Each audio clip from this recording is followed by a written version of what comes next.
On en arrive à l'entretien avec notre invité de la page culture. On vous retrouve, Mawa Bakayoko. Avant donc de parler de votre ouvrage, de le lire à nouveau, donc de nous faire voyager, comme vous l'avez dit, vous allez nous amener au Tonga, à l'étranger. Avant, on va regarder le résumé de votre ouvrage avec notre consoeur Sita Soro et en discuter par la suite. Quand immigrer rime avec cauchemar, dénoncer devient plus qu'un devoir. Dénoncer, c'est ce qu'a choisi de faire Mawa Bakayoko dans son recueil de nouvelles intitulé Tongan ou les écueils de l'immigration. Dans Tongan, qui signifie aventure en langue malinké, Mawa Bakayoko relate des moments de vie de ces Africains, loin de leur pays, de leur terre natale. À travers 11 nouvelles révélatrices du vécu réel des Africains clandestins au Tongan, à l'étranger, l'auteur montre ainsi au monde et singulièrement aux Africains la souffrance de ceux qui sont partis de manière illégale, ignorant les dures réalités qui les y attendent. Ceci afin de prévenir de potentiels candidats à cette aventure occidentale des dangers du Tongan. Ces histoires, Mawa Bakayoko les tire de son vécu, de ses expériences quand elle vivait aux États-Unis avec son époux, alors diplomate. Aujourd'hui de retour au pays, elle veut montrer dans toute sa réalité les écueils de l'immigration, car selon elle, aucun pourcentage ne pourra prévenir des souffrances morales des Africains immigrés. Aucun sondage ne pourra illustrer avec réalité leurs échecs. Tout le long de son œuvre, elle tient le lecteur en haleine. Elle le fait passer par toutes les émotions, les secousses insoupçonnées, qui certainement feront réfléchir plus d'un candidat à l'immigration clandestine. Et comme notre conseil l'a dit, effectivement, votre ouvrage m'a tenu en haleine. Alors, vous m'avez fait voyager, vous m'avez amené dans le monde de ces immigrés clandestins. Dites-moi, ce sont des faits réels, comme je l'ai entendu dans ce reportage, pas imaginé. Absolument. L'écrivain est l'émanation de sa société, de son vécu quotidien, de son environnement. Alors, ces histoires qui m'ont été plus ou moins contées par certains et certains autres acteurs que j'ai moi-même rencontrés sont des faits réels que j'ai voulu retranscrire, des vies déchiquetées, que j'ai voulu faire partager à ceux restés ici et qui rêvent toujours de ce Tongan qui fait beaucoup de malheur. D'accord. Il y a plusieurs nouvelles. Moi, j'ai choisi 2 qui m'ont vraiment touchée. On va en parler tout à l'heure. Mais vous avez sillonné plusieurs pays, 3 précisément. 3, je suis d'abord allée à Riyad. En Arabie Saoudite. De Riyad, nous sommes allés au Caire, en Égypte. Et nous avons fini le périple à New York, aux États-Unis. Et aujourd'hui, vous êtes de retour.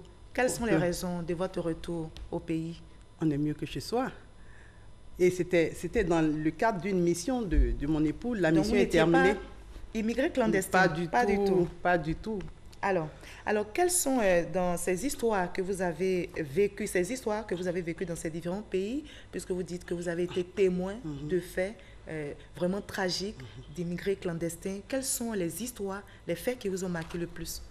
Il y a un fait que je raconte à la nouvelle Enterré sans identité. Ça, c'est en Arabie Saoudite? Ça, c'est en Arabie Saoudite. C'est un fait qui m'a complètement choquée. Un fait que vous avez vécu? Je ne l'ai pas vécu directement. Et ce jour du fait, j'étais pratiquement au téléphone avec quelqu'un qui était sur les lieux et qui me rapportait les faits. Parce que c'était l'amie, la femme en question était l'amie d'une dame qui venait m'aider dans mes tâches ménagères. Alors, c'est ce fait divers qui est assez choquant. Il s'agit de quoi? Il s'agit de Aliment qui s'est retrouvé au Tongan aux côtés de son époux. Elle a marié un immigré ivoirien et cet immigré ivoirien est tombé dans la clandestinité. Pour lui, dans sa tête, il ne devait pas revenir. Alors, quand il finit, il est parti avec une première identité.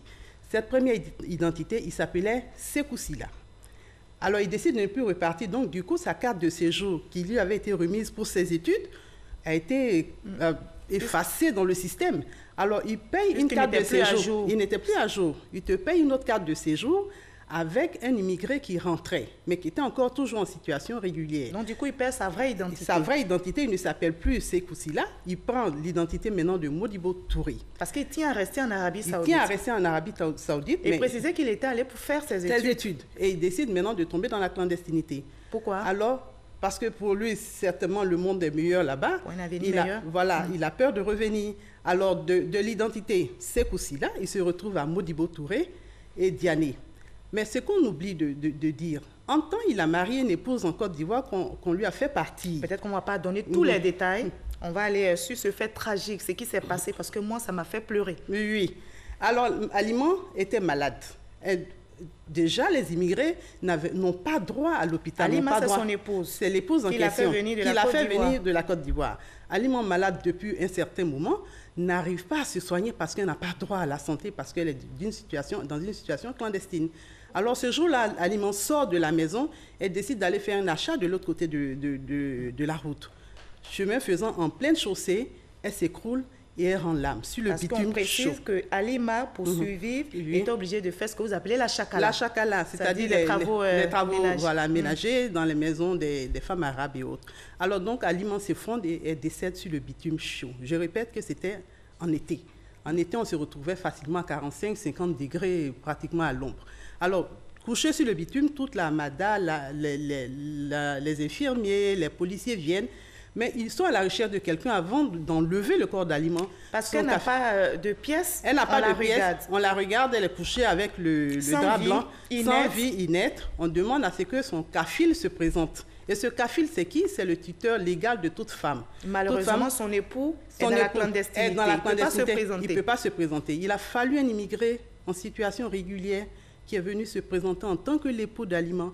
Et c'est sous l'identité de ce dernier qu'elle a été enterrée au cimetière de Manfo à Riyad. Donc, elle est enterrée sans identité. Et là, la question que j'aimerais vous poser, son époux, là, est-ce qu'il aimait vraiment Alima? Il choisit son intérêt, il choisit de garder l'identité qu'il avait eue de l'autre. Il aimait Alima, mais il a choisi de suivre le dernier acte d'aliment sur terre, c'est-à-dire son enterrement. Parce que si c'était présenté, c'est sûr qu'avant l'enterrement, il se serait retrouvé dans un avion en direction de la Côte d'Ivoire. Voilà jusqu'où on peut aller en voulant rester forcément dans le Tonga. Alors, il y a l'autre nouvelle, rapidement, le mariage incestueux. Le mariage incestueux. Le mariage entre un frère et une sœur. Oui, parce que Sissi Adama, quand il est arrivé de Bamako. Et là, l'histoire se passe aux États-Unis. Là, c'est à New York. L'histoire se passe à New York. Alors, il a fait un mariage blanc avec une Américaine noire, malheureusement, qui n'a jamais suivi les rendez-vous à l'immigration pour avoir les papiers. Et du coup, il est resté sans papiers. Et sa sœur, à l'époque, qui est restée à Bamako, a fait ce qu'on appelle la green card, la loterie. Alors, elle gagne à la green card, elle vient à New York. C'est comme ça, maintenant, lui, son frère, qui était là depuis dans la clandestinité depuis des années. Voilà. Et maintenant qu'il marie sa sœur, qu'il va épouser sa sœur pour avoir les papiers. D'accord. Alors, toutes ces histoires, il y en a tellement.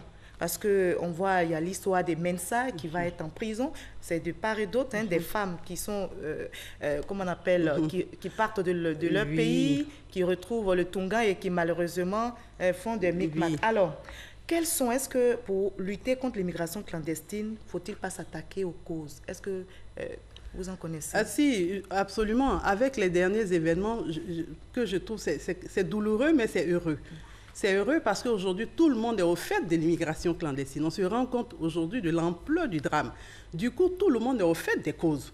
La première des causes, et ça, je tiens à le dire haut et fort, c'est l'instabilité de nos États, c'est parfois des crises politiques. Les crises politiques qui jettent sur la route nos enfants. Mais également, il y a le chômage. Tout le monde est conscient qu'il y a le chômage. Mais des actions sont menées pour les actions sont menées, mais il faut aller encore plus loin. Aujourd'hui, je dis, il faut dire à chaque enfant africain que quand tu rentres à l'école, tu n'as pas un emploi tout fait. Il faut inculquer l'esprit d'entrepreneuriat à tous les enfants. Et que dès que tu sors, tu peux toi-même te créer ton propre emploi. Il faut investir l'agriculture. Et toute la chaîne agricole, quand j'entends l'agriculture, il faut investir. Je dis souvent aux dernières nouvelles, on consomme plus de riz qu'on en produit. Donc, il y a beaucoup à faire. Il faut investir dans l'élevage. Nous avons suffisamment d'espace pour le faire. Mais également il y a ce que j'appelle la pesanteur sociale.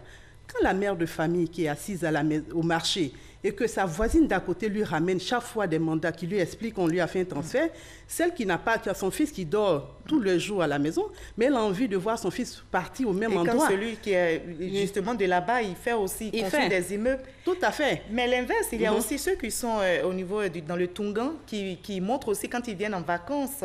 Qui ne disent pas ce qui se passe là-bas. Tout à fait. C'est cela le drame. Et c'est en cela ces solutions, ils doivent intervenir. Aujourd'hui, il faut que la diaspora intervienne dans les solutions apportées au problème de l'immigration clandestine.